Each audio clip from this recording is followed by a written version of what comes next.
so, so, so honored to be sitting here with the beautiful Kim. And she is a wealth and leadership mentor. You already just heard her amazing bio and who she is. So let's dive in. The drug of choice. And no, we're not talking about heroin. It sure feels like it in my veins, though. Right? Not that I would know. I've never done heroin, but I haven't thank either. you. Yeah. Thank you for having me. Yes, my drug of choice. I love this conversation. So we're here for hard topics, hard conversations. Tell me a little bit about yourself. Let's dive right in. So in your bio and when we were chatting, your drug of choice was work, accomplishments. Yes. Oh my gosh. High achieve. Well, those were labeled. Being a high achiever was a label somebody put on me, and then I grabbed it. But I loved achievements. I loved goals. I loved but I didn't connect all of that to anything destructive. I kind of, one of the phrases I use is as I started to get, and I'll go backwards to share some where I came from, but as I started to get this revelation and this understanding, it was like, these were my trauma responses. I was fueled by trauma and I was rewarded by society. And what was happening through the course of 30 years is all of the accolades, all of the successes, all of the things that, people look to do in their lives, all the things that motivated me, all that kind of stuff, it really was fueled by trauma. And as much as I did not want to acknowledge that, and the weird thing is, because society rewards it with, promotions, money, accolades, reputation, adoration, whatever, all that shit. It's just, it's like, it's a positive thing, right? My trauma was not being lived out the way society typically sees it. It was not being lived out in a self-destructive. It was self-destructive, but it did not appear that way.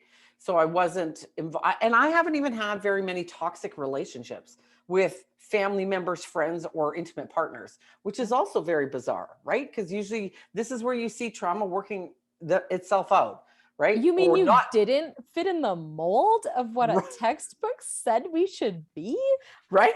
And this was the thing. So I lived my life, the majority of my life, with this, I would call it this disbelief, but it was a state of denial, like 100% denial. This is why I call it kind of a drug of choice, because it was a choice, yes, but there's a denial phase, kind of the intervention, the healing, and then the awakening kind of is all the different pieces.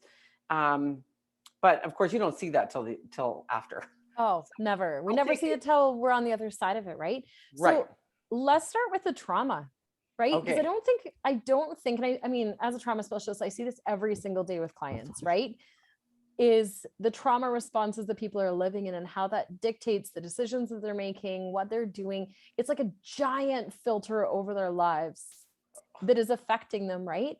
So I know you said you're going to we're going to be vulnerable and dig here. So let's go to your childhood. Tell me about the trauma. Where did this all start?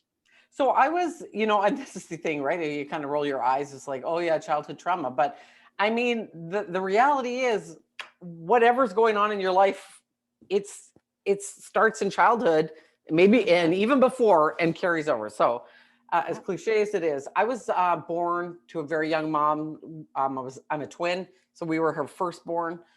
She was 18 when she got pregnant, 19. By the time she was 22, I think there was 5 of us. And so we were born into an environment, and I was born, my siblings and I, all of us were born into a very chaotic, unstable home life to parents who were not prepared in any way, shape, or form to provide structure, security, stability, all that kind of stuff. So our beginning was very chaotic. We moved a lot. There was lots of addictions with my parents, domestic abuse, just all of that kind of feel, if you will, right?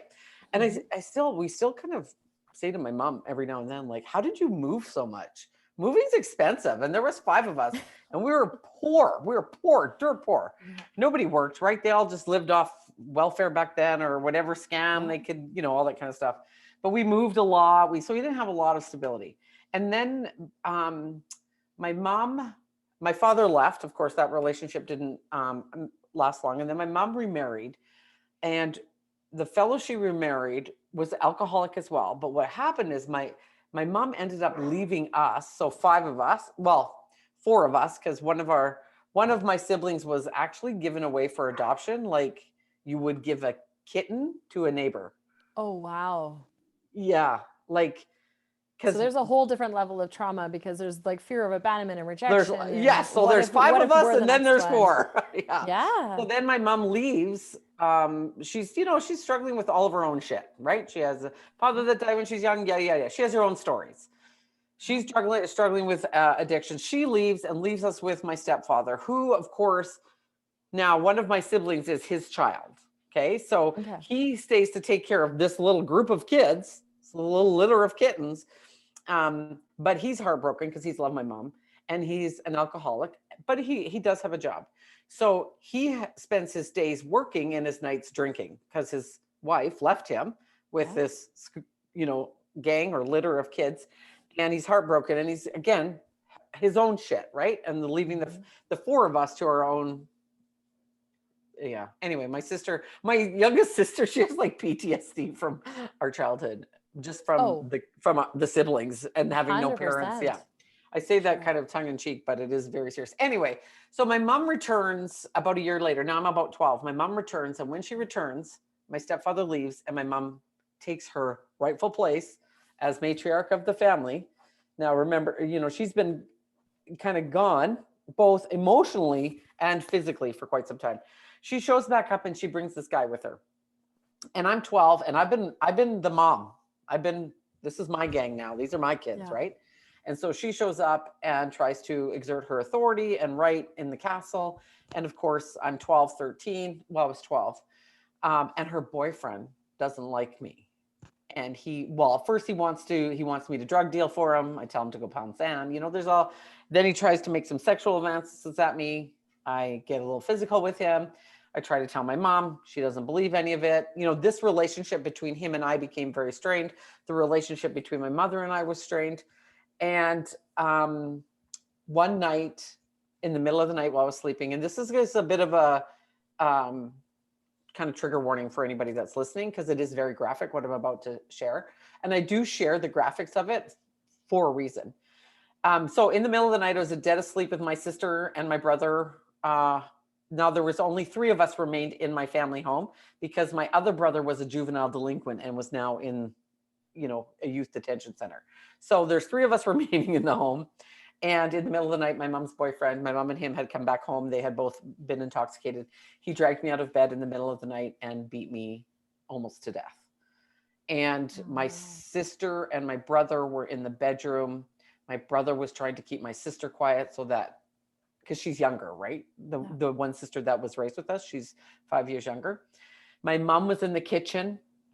Well, and the two things that I remember, so the piece about my brother keeping my sister quiet, that was what my siblings told me. I don't have any recollection of that. I had suffered severe head injuries. I was in a coma. My mother, after the fact, was the one to tell me that she saved my life by calling an ambulance. That's what actually saved my life in that moment. And so, as you can imagine, so I'm 13 years old. I've suffered a severe head injuries from a severe beating. Of course, they're not going to let me back home, right? Never. Authorities get called. I'm in the hospital for blah, blah, blah. But they don't take my sister or my brother away. Go figure. Gotta love the system. Nobody goes to jail. Nobody gets charged. They just take me and put me in foster care. And that's really where kind of the heart of the trauma starts, being born in an extremely chaotic environment. Totally. But the actual trauma of being dragged out of my sleep in the middle of the night, and then of course badly beaten. And my mom is still alive. She's 72 or something. She has dementia. And it was just a few weeks ago, I had asked her, I said, Mom, because I've asked her this over the years, what was going on for you when you're watching Bob, the guy, sorry, I shouldn't say it. Well, it doesn't matter. I call him the monster. When you're watching him beat me up, like what was going through your mind? And she said, honestly, Kimberly, from the moment I brought him home, I knew he was going to kill you one day. And she says this still in her 70s with dementia. And remember, she said that. That's why she feels she saved my life that day. So do you see the perspective difference? She's wild. She's thinking she saved my life. Yeah. Because she said, I knew in my gut that he was going to kill you. And he did murder our neighbor and went on to murder an old lady. Like, he is a monster, like, hands down. So that's, that's the kind of big trauma. So connecting that to my drug of choice, right? Mm-hmm. And so that's my big teeth. That's one of the big teeth. There's many things. I was going to say, when we're raised with a childhood like that, I love you and I both, like we've chatted before, when you have the level of trauma that some of us have had in our lives, we glaze things. Like, we talk through things in the funniest way, like, oh, and then this happened, and then this happened. And it's like, because and it's people are left going like this. Yeah. But people are like, and so 100%. I have come to now say, this is going to be a bit of a trigger warning because I'm going to get graphic about what happened. And I don't do it for theatrics. I do it so that people really can see or feel the context of what life was like. And even from my mom's perspective, right? Like, these are decisions that she has to live with her entire life. I had to deal with the results of it, but she has to deal with the fact that she was responsible for us. And these were choices she made. And that to me, when I had my forgiveness moment with my mom in my 20s, like true forgiveness, that's what probably broke my heart the most. Right? I have all my own shit to go through because of the result of these choices. But as a mother, she has to live with that. And so that's her ghost, right? Anyway, so can I just say though, really quick, congrats on having that moment and being able to see that perspective. Because that is one of the most powerful things ever when you've gone through trauma, is to be able to see the perspective of the other characters in the play. Isn't that the truth though? I still remember it like it was yesterday. That does, the forgiveness and being able, and that feeling in me, because up until that point in my 20s, I was always mad at her for not being the mom that she should have been. But you needed. Right?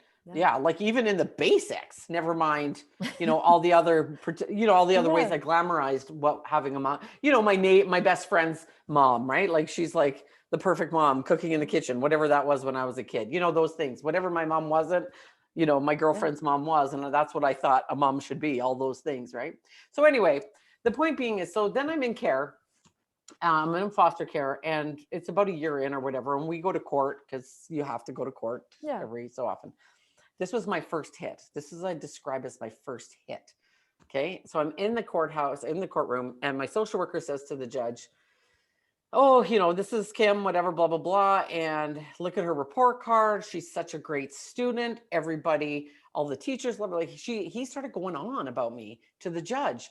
And I remember standing there awkward, like feeling really awkward. Like, what are you doing? And because remember my whole experience up till this time. And I also had a teenage experience right before I was beaten up, so I'm part of my ethnic culture. I'm part Native Indian, and I lived on reserve, and there was a group of Native girls, teens, who physically looked Native, whereas I never did. I was always blonde hair, blue eyed. They beat the shit out of me. So like probably maybe 6 months before the actual big. So I have these experiences that I don't belong, both with my family and my peers. And, I don't want any attention on me because it has never been good. And so I'm standing in the courtroom feeling all like weird and awkward. And I say to my social worker, why are you saying that? Like, I kind of like, why are you saying that? And he says, because the judge very rarely does the judge get to see good things in the system. So then the judge starts commenting, right? Giving me accolades. And then I remember literally feeling proud. Somebody in my life finally is acknowledging me for good things. And that's when the first hit. That was my first hit. Really, right? And so it started to climb from there. And the interesting thing is by the time I was 17 in grade 12, I was the most popular person at school. People, right? It was like the more I was great at school and great socially and all, the more people attracted to me. And then it was like, oh, she's doing well. It got associated with doing well. So even though I had ABC or had come from XYZ, she's doing well. I was going to say from 0 to 14 was hell, but man, can I get an A+ on a report card?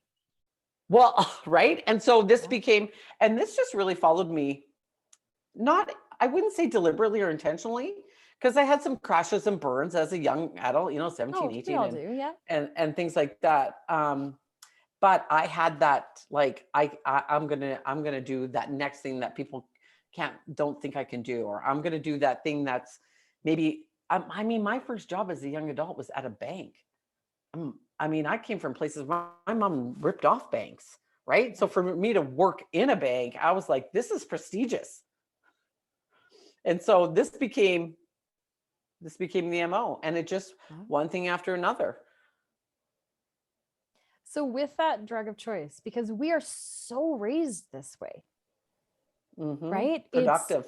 But it's productive in all areas, right? So you have people on social media where it's like, oh, I got a like, oh, I got a comment. Oh, okay, I'm good. My numbers, my whatever, right? Like it's those hits.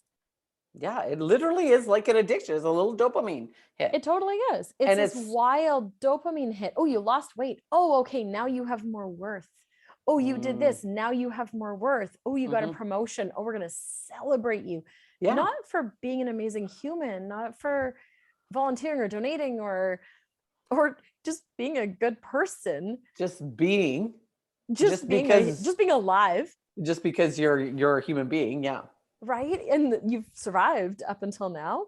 Right. Yeah. But we're so attached to that. So when society is celebrating that so hard and you're pushing so hard, so you went on to be a social worker, you went on to get all kinds of schooling and degrees and all these things. I own sorry, go ahead, Dawn. No, go for it. Well, I was just going to say, I got married and my husband had 3 kids. I had 1. I got married and I tackled our family like a business. My husband and I did, right? I mean, we have 4 kids, blended family, everybody's bringing their trauma into it. Everybody's got stuff, abandonment, all that. Some of us are aware of it. It's just a kind of mess. Yep. I spent 10 years committed to my family and doing, him and I sorting out who's going to take care of what. While he was blazing his trail in his business, he took the financial burden on, right? Working 90, 100 hours a week.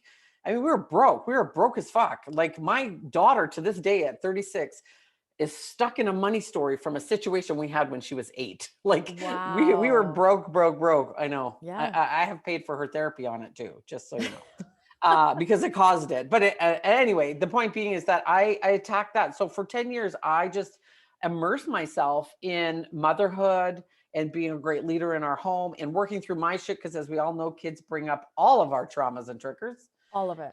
And that's where my personal growth started, right? Because you're forced to, at least I felt compelled to react to this monster that was erupting in me because of my children's behavior. Like if they weren't behaving or if their behavior triggered me, then I was like, why am I behaving, And so that's where my personal growth really started. And then by the time they became teens, preteens kind of, my son, his biological father passed away unexpectedly when he was very young. And so he started to go spend summers away with his dad's side of the family. My daughters were now preteens, so they had their own life. And I found myself with no time, like all kinds of time and nothing to do and so this is when I went into social work. This is when I started to now jump into the field. I came from a place of trauma. I came from a social worker that helped me. This totally aligned. And this is really where the amazing or the power of your subconscious and the power of conditioning, creating the filter for which you view the world. This just blows me away. So I go into social work school, but I'm like, I'm not going to work in child welfare. No way. Yeah. Right. I grew up in that. I'm not working in it, but you have to do a stint in there as a student, at least back then, because a lot of the populations that you end up working with as a social worker end up having some kind of interaction, quite likely with a government agency. So I go into the student practicum for 6 weeks. Dawn, it fits me like a glove. It is like I was born for the job. The bosses are like, wow, you're a student, you belong here. Yeah. We have a spot for you. You see Hit this again. bingo, right? Yep. You belong here. Look at how good you are. But the funny thing is, I felt it. I was like, I am fucking good at this. And I excelled in that environment for 15 years. I got promotions, I got accolades, I got reputation, I had great work relationships with colleagues. It was the time of my life. I felt unstoppable. Yeah. Why, right? And people would be like, you manage the stress well. You know, again, Gotta love those statements. right? Like they're associated, they don't see this externally destructive thing. So in all of that, there is something on the inside of me through all of these years. There's something on the inside of me. I used to run all the time. I do not, for those that can't see me, I do not have a runner's body, quote unquote. I mean, I know, yes, we all do because we all run, but I'm not like designed for running. I'm designed for weightlifting. I am short and strong, right? But I used to run all the time, and people would say like, why? And I'm not even good at it. Like I don't do it fast or anything like that. And people would say, why do you run? And this would be my answer. And as a trauma therapist, you'll get this right away. My answer in my denial phase, of course, was the only way I could actually remove the built up physiological energy that builds in me in a day. That would be the only way that I could get rid of that. No matter that I was, working full time, raising kids, doing all those other things, owning businesses, I still had to run in order to feel, in order to say safe in your own head. But I didn't know it was that. No. It was in order to sleep at night. Totally. But what I came to right. So this, and I still remember telling people that, I run because of the physiological energy that builds up in me in a day. It's the only way to spend it. Yes. The only way for me to get that physical release. Yes. All the time. Yeah. Right. This is a trauma response, but I didn't know this. I worked in trauma. I lived in trauma. I worked in trauma. I was trauma informed. I had forgiven my mother. I was in relationship with all my family members. I was financially successful, relationally successful. Why would I think that I'm struggling with trauma or unmet needs? Okay, so here's where I'm going to pause you. People listening to this, pay attention to this. It's not just the person with the eating disorder. It's not just the person who's attempting suicide. It's not just the person who's the closet alcoholic. It's not something that you can easily see from the outside. And the most trauma-informed people on the planet have no idea what is going on half the time with this. The trauma responses we have in our day-to-day life are so much bigger than we realize. Like so much. And so when you said the word safe before, you said I ran to feel safe. This is the thing, even now, today, many years later, the word safe to me does not, I have no connection to the word feeling safe or unsafe. And I think that for me was where my denial was. I didn't connect with that word. I grew up in an environment that was constantly unsafe, but it became my normal. So I always felt safe. Even though I experienced unsafe moments, I still had this became my level of, my nervous system kind of adjusted its like alerts, right? Oh, danger, danger. It was numb to it. So I could sit in a room with gang members and I'm taking their children and they're threatening to kill me. And I did not ever feel like I was in danger. You know what I mean? Like, and when I was just talking to this with my girlfriend yesterday about this, I said, that should be a clue. You would think you're like, red flag, red flag. Right? Like if I'm not feeling a sense of danger. So this was the discovery for me. So I'm in a place of denial. I'm coming up 50. I have it all basically by the world's standards and even my own by that, right? I'm highly educated, very successful. I own a couple businesses. I've left now my career as a social worker. We're moving into the entrepreneurial space. My husband's been an entrepreneur our entire life. We travel when we want, where we want. I think at that point I have 5 grandchildren. Like, I mean, You're killing it. fuck yeah. Right. In the views of anybody and everybody around you, you were killing it. And all the while, people like, my bestie, a few, hippies would say to me, like, you really should try meditation. And I'd be like, yeah, fuck you. I'd be like, I'll just go for another run. I'm fine. Right? I don't understand what sitting still has to do with anything. I don't understand. Yeah. And, oh my gosh. It's just so adorable when we're in the denial phase in some ways, right? It's my favorite. I see it every day with clients. Right? I'm like, oh, you're so cute. Just wait till you have your eye-opening moment. Yeah. Okay. So then I'm 50. Something's off. I'm not feeling well, yada, yada, yada. I go to a series of events with doctors, naturopath, because I'm not really a Western medicine kind of girl. And we find out that I have breast cancer. And so at 50 years old, I get diagnosed with breast cancer. And that fucking laid me out. Because now I physically couldn't actually. I was training for an Ironman, running 2 businesses, traveling. I couldn't do any of it. Everything had to be. I spent 15 years in crisis management. So, figuring out how to handle all those things was fine. But the fact that I couldn't actually do them was the problem.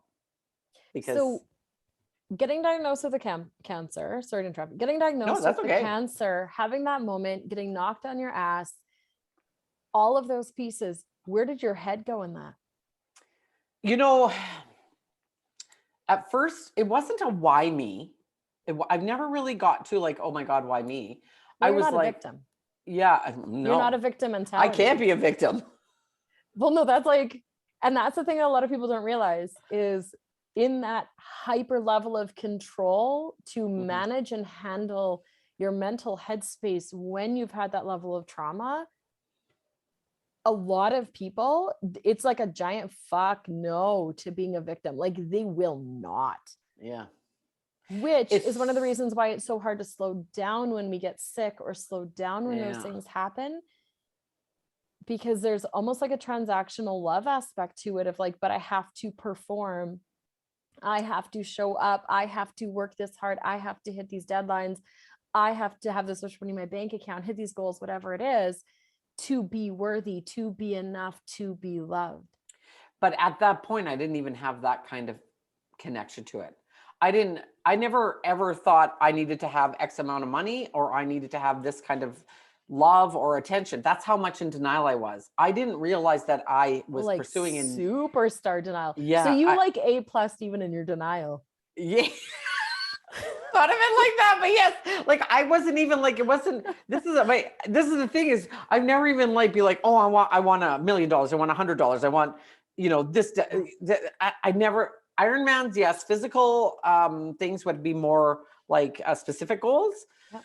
It would just be oh, I think that sounds cool to do. I'm going to go try to do that kind of thing. Right. And so it was I didn't even know that I was seeking it. That's what I mean. That's how in denial I was. And when people were trying to tell me that I needed to slow down, connect with my breath, things like that, I was like, you guys are all just jealous. You're just lazy. That's what my lungs are for. They make me breathe. Right? You're just lazy. You're just feel bad when you're around me because you're not doing so much or whatever. It was it was obtuse. I know that now. I see that now. But that's what happens when you're so in denial. You are everybody else walking around out there. Right? You're just so in denial. Many people. Yeah. Gosh, it's I laugh every now and then. My best friend, she's like, yeah, it was kind of I could see the train wreck coming, but I tried everything I could to stop it. Anyway, so the process of going through treatment and recovery really fucks you up. As you know, you've been through your own hell and back with different health scares. Oh, totally. And that really started to change things for me slowly, though. It wasn't an about face. And I remember one of my dear friends is a clinical social worker who specializes in trauma counseling. She was sitting with me after my mastectomy. And I remember saying, I don't understand. People go through cancer and have these aha moments and they're all oh, it's such a beautiful journey and blah, blah, blah. I'm I don't fucking get it. My life was great. I don't understand. What is going to get better? And she's so patient and kind. And she's like, well, everybody's journey is on a different track. Your aha moment might come later. It might, different time, very, and I was like, yeah. Well, I need it now because, kind of what's the lesson here, right? Because that's kind of how I had lived most of those, any of those kind of like rough patches that I went through over the years, it was always like, hey, what's the lesson? The pivot thing, right? What's the lesson? Yeah. What do I need to learn so I can keep moving? Yeah. I don't sit and shit for too long. Right? I'm the same. I get it. And then when I got diagnosed with cancer, the kids came over, everybody. I said, we got 3 days. I still did that. 3 days. We can live in this shit for 3 days, but then it's time to make a plan. Mine's always 47 minutes. Oh, I'm going to have the world's biggest pity party. Like, I'm going to whine and cry and wail and probably in a hot bath with a bucket of ice cream or something but I'm going to set a timer, like 47 minutes. This is going to be fucking dramatic. Yeah, I love it. And then so random, 47 minutes. It came out of a hard time one time where my husband actually said to me, he's like, okay. He's like, yes, this is happening. Yes, this is horrible, but how long are you going to live in it for? And I was like, as long as I want. And he's like, well, you're in a hot tub and the bath water is going to get real cold soon. He's like, you have an hour or some of your 15 minutes. And we ended up like negotiating and compromising on 47 minutes. And it's been the joke for 20 years now. Oh, that's beautiful. Mine was 3 days. Although I think 47 minutes is better because in 3 days when you're wallowing, you can spend a lot of money. You can spend a lot of money and but eat a lot of carbs. And you can get real dark. Real dark. Yeah. Real dark. Like I've always said that to people, like day 1, I'm fine. Day 2 of wallowing, I'm like, oh boy. Because if I hit day 3, I'm out for a week. Yeah. It's so hard. Day 3 is, I don't think I lasted. Out. I think my daughter lasted 3 days, but I don't think I did. Because it was actually at one point, my husband, he's like, okay, I know this is like, it's devastating for all of us, but we still have to pay the Visa bill. You know that. Online shopping. You're like, we can't go bankrupt because you're emotionally shopping. Even in that, it was like, so I can't sit shit. Anyway, so the trip through cancer has been 5 years. I'm coming up 5 years, but this is where the real learning came. It's over the course and very slowly of 5 years. And this is what started as I started. Okay, I got to just back this up. My first appointment. So as I went through cancer treatment, and try to figure out what I can do to be healthy, right? To reduce the inflammation, the disease, the everything. Yeah. Relapse, that's it. To reduce all of that, the reoccurrence, all that kind of stuff. I started to get into health and food, and I started to understand cellular energy and the cells of our actual physical body. So I went to see an acupuncture and I saw Vanessa, the Urban Witch. And first time I met her, and where I'm in a room and she says to me, she's doing all this stuff, whatever. And she goes, why you're here? And I said, well, I just want to make sure all my cells are like as healthy as they can be for reducing not cancer. Doing this again. Right. Not doing this again. I got to do what I can. Yeah. And she said, okay. And then she lies me down on the table. She does some things. And she says, tell me what happened when you were 13. And I said, oh, and I start to, this is what, I was beaten up, blah, blah, blah, blah, blah. And she goes, no, tell me about your sister. And nobody's ever like talked or asked questions about the impact, of that event when I was 13. And I said, oh, well, what about her? And she goes, because that's a twin. Well, my twin is my brother, but he's older. Okay, my sister that was raised with us is 5 years younger. And she was my sidekick. Yeah. Right. Up until I was 13. And she said, tell me what happened with her. And I said, oh, well, she stayed with my mom and the monster. Because I had said something about being beaten up, blah, blah, blah. And she goes, and she goes like that. And in an instant, my unconscious mind opened something up to me that I never connected. So one of the things that happened when I was beaten up and recovered and in my foster home, and I knew this story because my sister and I had talked about the story over the years, but it was like periodically because the stuff doesn't come up regularly, right? Yeah. What had happened is when I was in my foster home and I was fully recovered, I was terrified for my sister because I had been almost killed by this guy that was still in the home. Oh, for sure. I had actually gone to her school and stolen her and brought her to my foster home. Oh my goodness. When I was 13. Of course, you cannot allowed to raise your siblings at 13. The police were called. She was returned home to my mom. So I'm laying on the table. Now I'm 50. I'm laying on the table, 51, laying on the table. And this random acupuncturist asked me what happened with my sister when I was 13. And in an instant, my subconscious opened up to me. The reason why that job at child welfare fit me like a fucking glove is because I needed to save my sister. I spent 15 years trying to complete that loop, trying to complete that pattern, but I was so unaware of it. It was so ingrained and so part of the filter that I lived my life that I didn't even, it's like the color of my skin, the color of my eyes. You don't even notice it. And in that moment when I had that, this acupuncturist had no idea. Okay. This was all going on inside my head, my subconscious. It was like I was ready. It was like I was finally ready to see how powerful our body absorbs information, creates our reality, and says, then this is how you made decisions through your whole life out of this lens. And it was so powerful to me in that split second, not only because of the sister thing. So you can bet when I phoned her and told her that, she was bawling, because her and I have had many fights over the years. If you ever doubted I loved you, sissy, you need to know that I spent my whole career trying to save you. You know what I mean? Yeah. But that's why I was so good at that job. That's where I started to recognize it was because of the need from my trauma, right? It needed to complete that loop of saving my sister. It needed to make sure she was safe. I was safe. Everything I did as an adult or from a kid, from that moment to even now, my nervous system filters everything based on being a protective factor, right? Because, and so that was the skew. So that's how I saw the world. That's just, and then I realized, wow, imagine what decisions I would have made in my life had that filter not been there and I had a different filter. And then I started to explore that even more and more.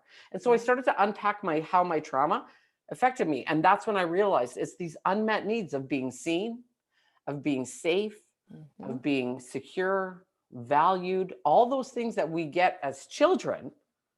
Those are the pillars to our developmental phases, right? All those things were missing, and other things were put in there. That became the driver, my addiction, to fill all those unmet needs. And it is actually my nervous system. So this is what I connect with now. And this is what I really would like your listeners to really connect to. If the words stress and trauma aren't connecting for them, it's the nervous system regulation. When I started to think of my nervous system and regulating my nervous system, because my physical health was compromised. And one of the things that I learned is that your nervous system needs to recover in order for you to have health, okay, physically, right? Absolutely. And the only way to do that is to actually drop your energy, right? Drop your guard to actually let that nervous system, and you can't do that if your eyes are open, if your ears are always going, if you're always scanning. Your nervous system doesn't ever fucking shut down, right? So you're preaching the choir. I had a brain aneurysm at 17, and the doctors are like, well, what about this? Are you on birth control? Was she in an accident? Was she hit in the head? What's going on? And it was like, no, it's actually just stress. Right, which people from trauma. Right. It's your nervous system it cannot recover. It has no downtime. It's like a car stuck on RPM.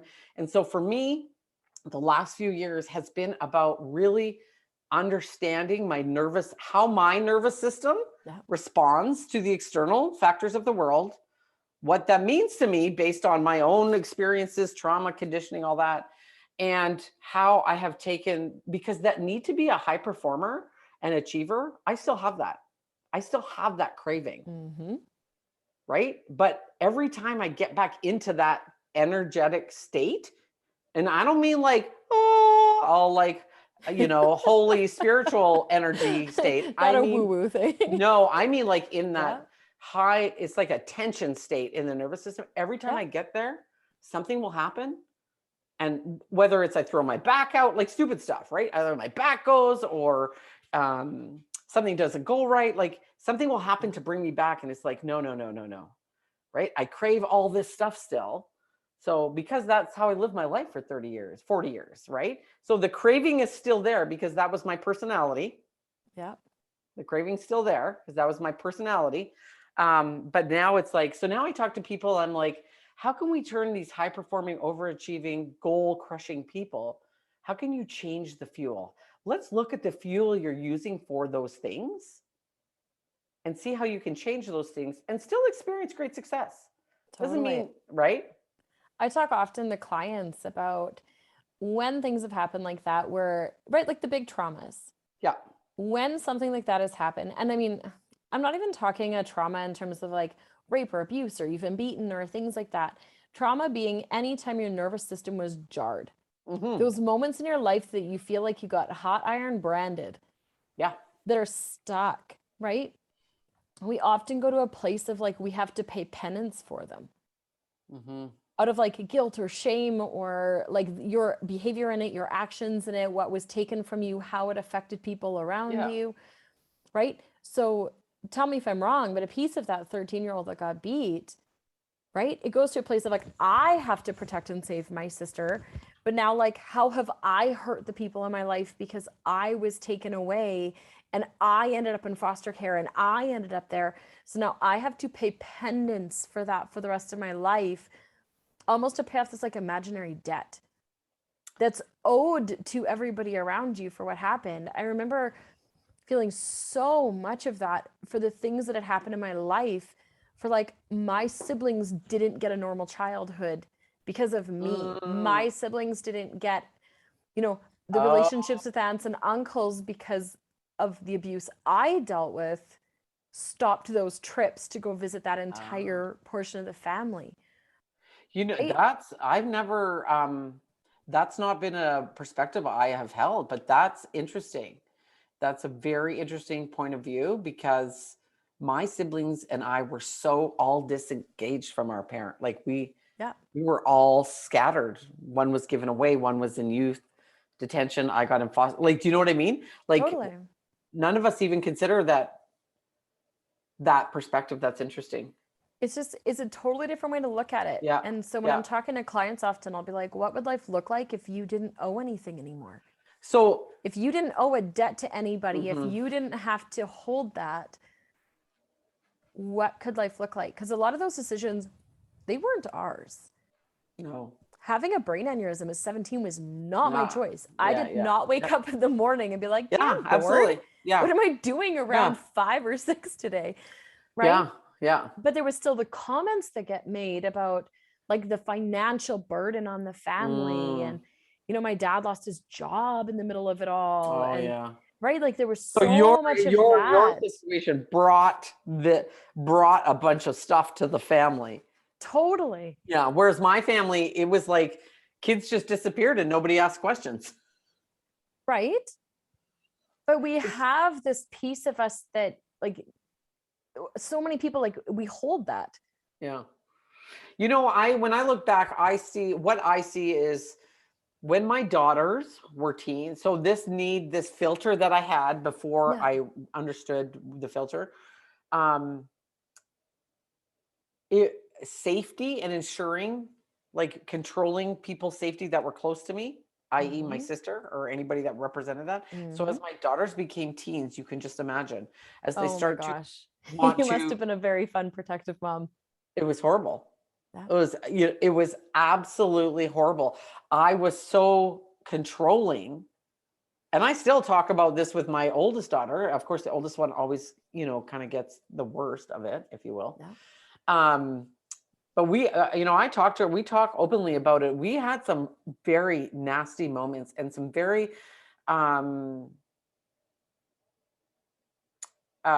pivotal conflicts that changed the trajectory of her life even but it was really all grounded and rooted in this need to protect. Yeah. Right. And it's only been in the last 5 years that I've been able to have that distance enough to see that, and healing and understanding, and Mhm. also to go back to her, because even today I will still sometimes question and judge her as a parent on safety of her kids, Wow. because right, and I'll be like, I need to step back. Yeah. She's the parent, right? Like, because those things become so ingrained in you, they just really do. But they definitely, you know, there are the parenting piece with teens. It wasn't so much with the boys, with my son especially. He was fairly, I think, he was fairly well regulated. He took care of himself Yeah. basically. And so that's the story in our family, though. Funny that you say that. He's always like the girls took up so much attention Mhm. because of how I responded. And my husband was Totally. busy working. Like, he did his best he can, but he's like supporting a family, right? Yeah. He's the one blazing the trail and making the money. And so anyway, there is definitely some shrapnel, some Right. yeah, that happens because of that. Oh, and there always is. So Yeah. if you were to give like a piece of advice, a word of advice, warning, something as support for someone listening who's like, hey, I'm that overachiever, I'm that person, what would you say? I would say this. The first thing I want you to hear yourself, if you just say that's just how I am, or that's just my personality, then I would encourage you to start being curious about why that's your personality. Start being curious why.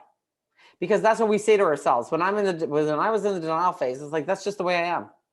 Sorry Yeah. if you're not that way, but that's the way I am, right? And so asking those questions, if you hear yourself saying that to someone, that's just the way I am, or I can't slow down, I can't meditate, and I'm not telling somebody to meditate. I feel like to go from a high performer, somebody that's in denial like that, to meditation, it's like a It's cold, way too far of a jump. it's too far of a jump. And Yeah. yeah, but I'm just saying, like, those are that's the language. If you're using that language, if you recognize those language, start getting curious as to what's fueling that. Where is that? And what would happen if you weren't able to do that? Right? I That love it. that thing, whatever it Yep. is, right? If you weren't able to get that fill, or That hit. if you're running, right? If you're trying to run a 3-hour marathon and you're running through injuries and pain, and your doctors and your friends are telling you to stop, rest, and you're still not listening to that advice, then you're being fueled. Chances are you're being fueled by a trauma response somewhere. Yeah. Doesn't have to be, like you said, it doesn't have to be, all about beatings and abuse, that kind of trauma. No. It could be something. Well, and it You're means trying your to prove yourself. emotions, it means your emotions are actually in charge of you and you're not in charge of your emotions. Mm-hmm. So as much as you think you're controlling everything around you, you're actually completely out of control. Right. Like, my internal vibration was so tense that if you flicked it, it would almost break. Right? When I was diagnosed with breast cancer, because I'm not a Western medicine fan, I went to a homeopathy doctor while waiting for all the referrals to chemo and all that. And I remember her saying this to me, Dawn. She said, we did our big intake, and I don't even know her, did a big intake, blah, blah, blah. And she says to me, until you get the energy corrected with your childhood, your breast cancer will come back. And I was horrified. I was like, why would you say that? Why would you tell me my breast cancer is coming? Like, what kind Do of you know who I am? I was like, what I've kind of overcome professional that? says that? And so she goes, I said, and so I was offended. How dare you? And then she goes, no, you need to deal with the energy with which this trauma created. And I said, like, I need therapy. And she said, no, you need to change the energy. And I thought, oh my God, she's a flake. I don't understand her. I understand her now. Yeah. No, it's huge. Yeah. Thank you for being so vulnerable with us today, Kim, and diving into it and your drug of choice, because it is, we live in a world where all of those things that they were your heroin, they were your meth, they were your alcohol, they were, right? Those things are so celebrated. So celebrated. They are so celebrated, and they shouldn't be.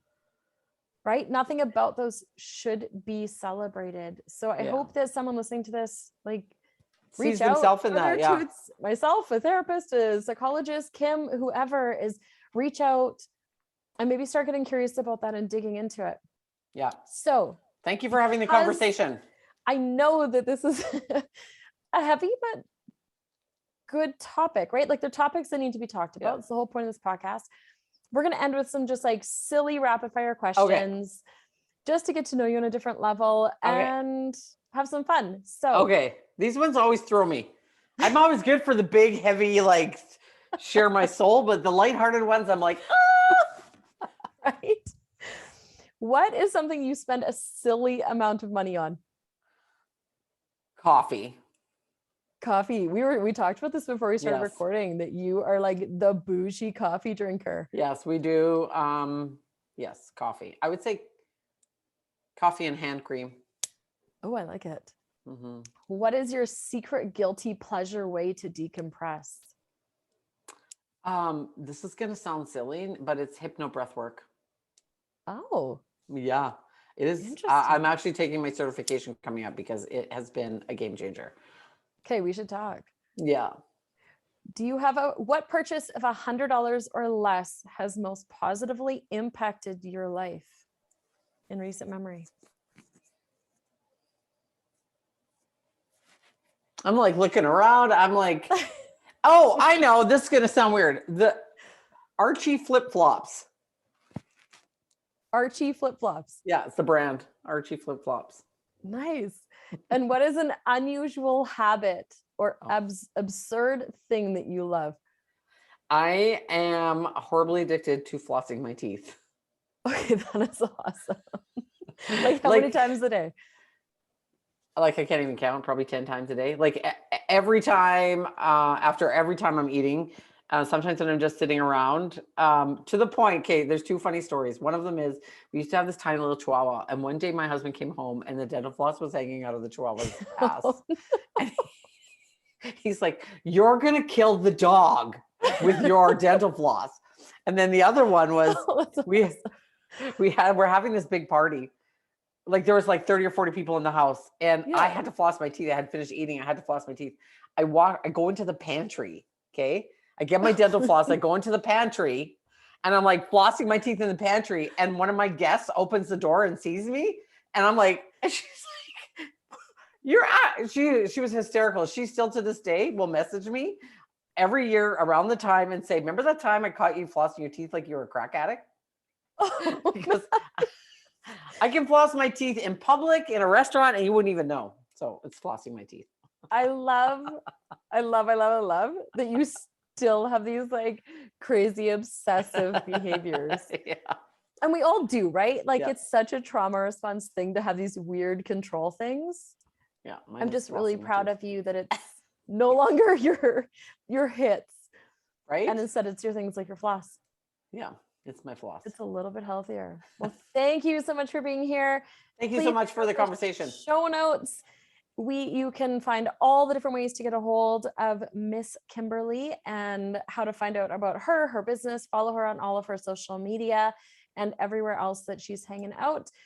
And please check back, because we're going to have another amazing episode in 2 weeks. Talk to you guys later.